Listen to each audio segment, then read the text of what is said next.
en comunicación con el señor Juan Enrique, a quien les doy los muy buenos días. Muy buenos días, te habla Esteban. ¿Cómo estás, Esteban? Un placer hablar con vos y gracias por la consideración. No, por favor, gracias. Y un saludo grande a la gente de Sigma Global, que siempre hace posible que estés aquí con nosotros. Hablando de economías y de aumentos, caí en un día justo, ¿no? Sí, bueno, en realidad todos los días son justos, lamentablemente de cara a concretar un acuerdo para congelar 1.500, 2.000 productos, los digo de siempre, ¿no? Con el tema lácteos, hoy se conoció que el litro de leche en los almacenes populares en el chino, leche entera, llega a los 235, 240 pesos, y a principio de año apenas superaba los 100 pesos, muy por encima de la inflación. Y después, bueno, lo que está pasando con el pan, ¿no? El pan hay muchas presiones con respecto también a lo que está pasando con el trigo. La cosecha de trigo va a tener una merma de 6 millones de toneladas. El gobierno tiene que tomar medidas urgentes en términos de retenciones, en términos de cupos y de subsidios a los molinos o a las panaderías, porque si no el kilo de pan se va a disparar. Esto es importante que te lo diga, porque del otro lado tenés a la ideología liberal, que dejen todo librado al mercado. Y vos no podés dejar todo librado al mercado. Si vos tenés menos trigo y el Estado no hace nada, el pan se va a 1.000 mangos. Claro. Por eso, que la gente sepa que no se puede dejar todo librado al mercado. El Estado tiene que ser contundente para lograr que los precios se estabilicen o bajen. No hay posibilidad, no sé si ya en este gobierno hay posibilidades de esto, porque me parece que no va a bucear mucho en ese tema, porque se está dependiendo siempre de la buena voluntad de los empresarios, que son los que realmente manejan el país. Se sigue pensando de esa manera. Esto no trae solución, obviamente, porque no nos hacen caso. Yo el otro día expuse en el canal, por ahí lo viste, lo que pasó en Ecuador con respecto a la dolarización. Sí. En los 90, lo que hizo Fujimori cuando asumió después de Alan García con respecto a la gran emisión monetaria, en este caso 20 puntos de PBI, ¿no? Acá estamos en un 2% de PBI. Y después puse el caso que tuvo mucha repercusión y que tiene mucho éxito incluso al día de hoy. En el 1985, Simón Pérez en Israel. Hoy Israel tiene una inflación del 1,5%. Israel es una de las inflaciones más bajas del mundo.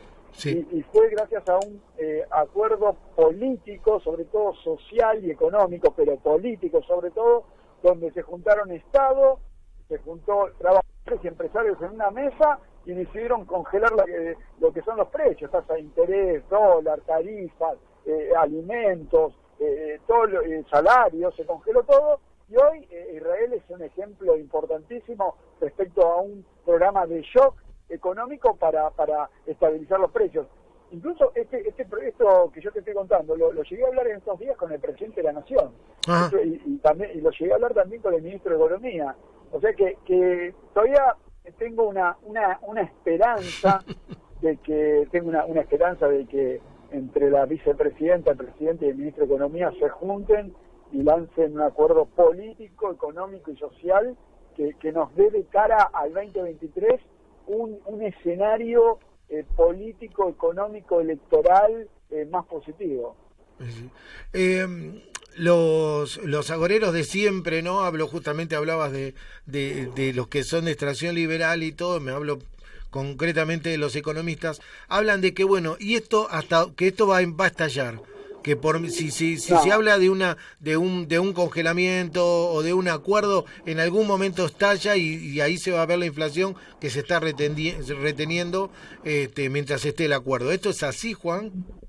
No, lo que sí no podemos seguir en este sendero de inflación, no podemos llegar a los 3 dígitos, no podemos llegar al 100%, no podemos seguir así, hay que tomar medidas, hay que hacer algo, hay que hacer un shock, un acuerdo político, económico, pero ya no es un discurso esto hay que hacerlo, Alberto cuando asumió dijo que en la mesa no íbamos a sentar, bueno, ahora ya no, ahora ya basta de hablar y hay que hacerlo porque ¿qué pasa? Si vos no haces un acuerdo para estabilizar los precios, donde la inflación pasa a ser si no esto sigue, la inflación pasa a ser una herramienta de crear pobres, porque solamente los salarios que tienen poder aumentan, lo demás, el informal no. Bueno, si vos no haces eso, esto se va a poner crítico.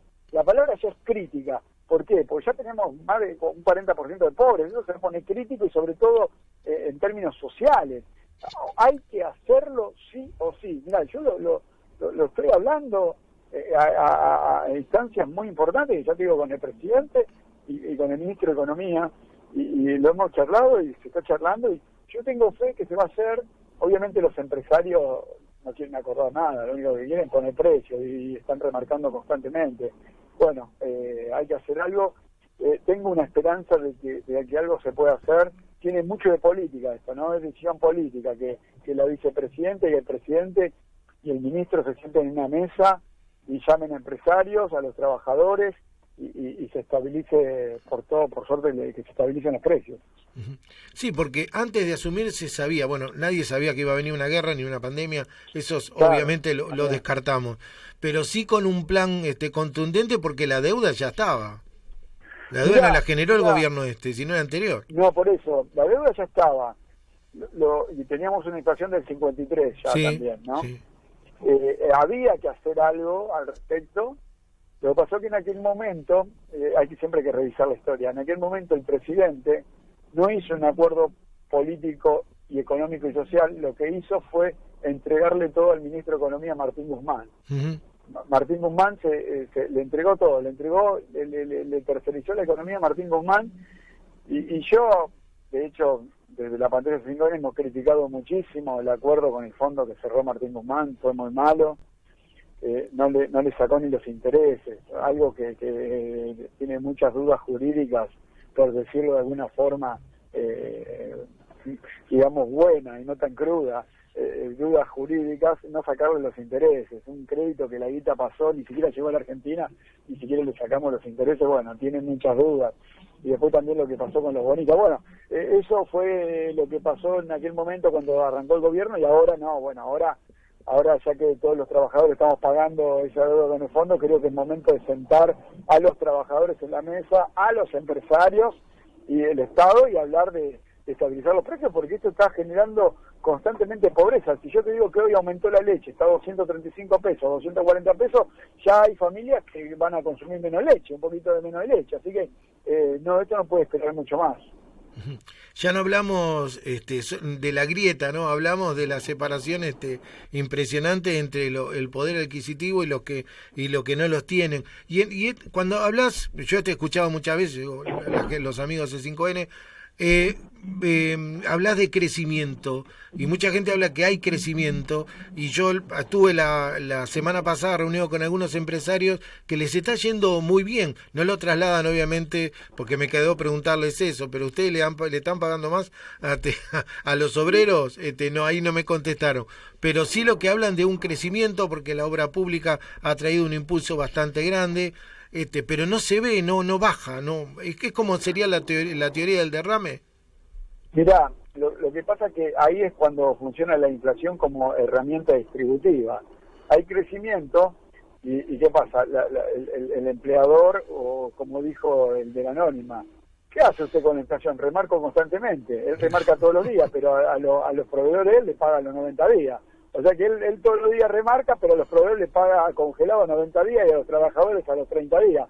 O sea que la inflación es utilizada como una herramienta distributiva. Más ganancias para las empresas y pérdida para los trabajadores. Por eso perdieron 9 puntos del PBI en la participación. Bueno, la inflación están utilizándola como herramienta de distribución. Por eso los empresarios no se quieren sentar en la mesa para bajar, para estabilizar los precios. Porque para ellos les sirve para ganar guita. Bueno, ahí está donde el rol del Estado y del gobierno debe ser contundente. Eso es lo que está pasando, porque crecimiento económico hay. La verdad es que los tipos con la inflación se la llevan para ellos. Eso es lo que está pasando. Y esa es la pelea constante que doy yo, en términos de que la gente sepa de qué se trata. Mirá, Esteban, te lo hago muy simple. Desde el año 2015 al día de hoy, los trabajadores en la participación del 50-50 perdimos 9 puntos del PBI. 9 puntos del PBI. Esos 9 puntos del PBI son 7 billones, con B larga, 7 billones de pesos. ¿Sabes cuántos dólares son? Son 45.000 millones de dólares que se fueron a algún lado, pero que no lo tienen los trabajadores. Hay 45.000 millones de dólares que se fueron a algún lado que no lo tienen los trabajadores. Entonces la pregunta que se tiene que hacer laburante al momento de votar, ¿dónde se fueron esos dólares que él no tiene? Porque la vicepresidenta decía el viernes, ¿no? Los Meta cobraban $2.400, hoy no llegan a los $1.000. ¿Dónde está esa diferencia? Alguien se llevó 45.000 millones que no lo tienen los trabajadores, alguien los tiene, alguien se los llevó. Entonces la gente tiene que saber quién se lo llevó para el momento de emitir el voto, decir, no, este ya me choreó 45.000 millones que parte de mi salario. Entonces tengo que saber a quién tengo que votar. Creo que queda claro quién se lo llevó, ¿no? Sí, sí, totalmente. Bueno, la gente mientras estás hablando, como siempre me pasa, nos está escribiendo. Y alguien me pregunta, ¿qué relación hay entre salario y precio? Porque una de las, supongo, ¿no? Debe haber ido a preguntarle a su patrón, bueno, mire, o a decirle, mire, no me alcanza el sueldo, ¿me puede aumentar? Uy, si te tengo que aumentar a vos, tengo que aumentar el producto y después ya no vendo y todo demás. ¿Hay una relación? No, bueno, pero porque la inflación primero es por las devaluaciones, segundo es por la tasa de interés, tercero por las tarifas, después por la universalidad y después por la puja distributiva del abuso de posición dominante de los grandes remarcadores. Mirá los 5 motivos que te nombré de la inflación en este país. Ahora, cuando hablamos del salario de los trabajadores, lo que realmente generan riqueza, generan crecimiento, generan que un producto en materia prima valga 5 y cuando entra la mano de obra vale 10, lo que genera esa riqueza es justamente el salario de los trabajadores. O sea que lo que generó toda la economía es el salario de los trabajadores.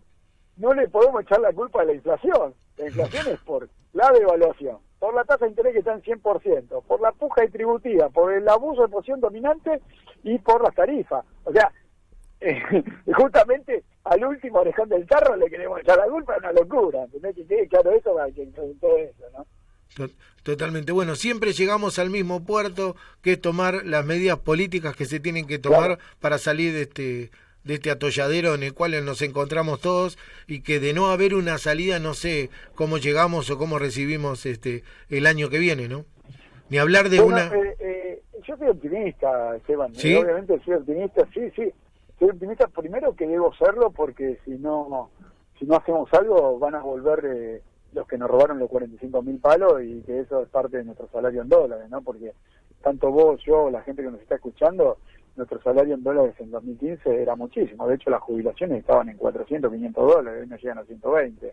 El salario mínimo vital estaba en 600 dólares, hoy no llega a 200. O sea, cualquiera que está escuchando se pone a llorar cuando mira cuántos dólares podía comprar, que había un cepo que podía comprar 500 dólares. ¿No? Fíjate, además de pagar las expensas, el alquiler, todo, podía comprar 500 dólares de trabajador. Imagínate, hoy no llega a cobrar 500 dólares. Imagínate la gran caída, el gran saqueo que hizo este Toto Caputo, que ahora hace muebles, no sé qué hace, bueno, este Toto Caputo y Mauricio Macri, que ahora también que vuelven con la misma receta, nada más que más rápido. O sea que la gente tiene que saber, nuestro enemigo de los trabajadores en términos de salario, en poder de compra, es el neoliberalismo con Mauricio Macri, con todo lo que Milei, con todos esos economistas expertos, todos los economistas que representan ese saqueo en la República Argentina. Pues yo recuerdo muy bien que Milei defendía a Mauricio Macri en aquellos años, Esper también. La gente se olvidó rápidamente. Yo he debatido en Crónica con Milei, con Esper, con varios economistas que hoy ya son los desentendidos de Mauricio Macri, pero en aquel momento lo defendían a capa y espada. Exactamente. Bueno, Juan, como siempre, muchísimas gracias. Cada vez que hablamos de economía, ahí te vamos y te consultamos y siempre nos recibís con los brazos abiertos. Te agradezco mucho. Un placer y saludos a todos los oyentes. Bueno, muchas gracias. Pasaba Juan Enrique.